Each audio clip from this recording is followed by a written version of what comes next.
үш бірдей ауылдық округте орталықтандырылған ауыз су жүйесі жүргізіліп пайдалануға берілді. Осы күнге дейін ауыз судың азабын тартқан елді мекеннің бірі Абай ауылы. Тұрғындар жылдар бойы сапасыз суға қанағат етіп келген еді.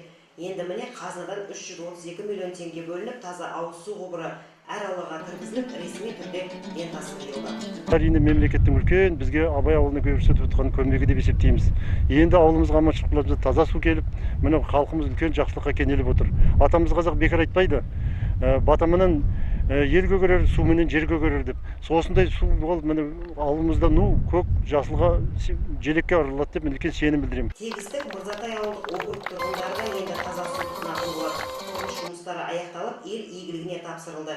Және бұл жұмыстар әлі де жалғасатын болады. Ауылдарға ауыз су жеткізуде ауданның ауқымды жоспары бар. Биылғы жылы 4 ауылда ауыз су жүйесі құрылысы жүргізу жоспарланып, оның 3-і пайдалануға берілді.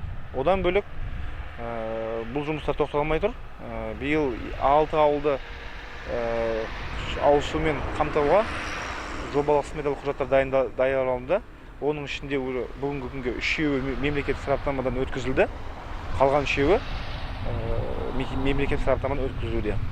Әзірге Байзақ ауданындағы 43 елді мекеннің 20-сына таза ауыз су жеткізілген. Қалған ауылдарда ауыз су тапшылығын жою үшін дайындық жұмыстары жүргізіліп жатыр. Гүлбаршын Құланбаева, Самат Сатылғанов, Жамбыл Ньюс.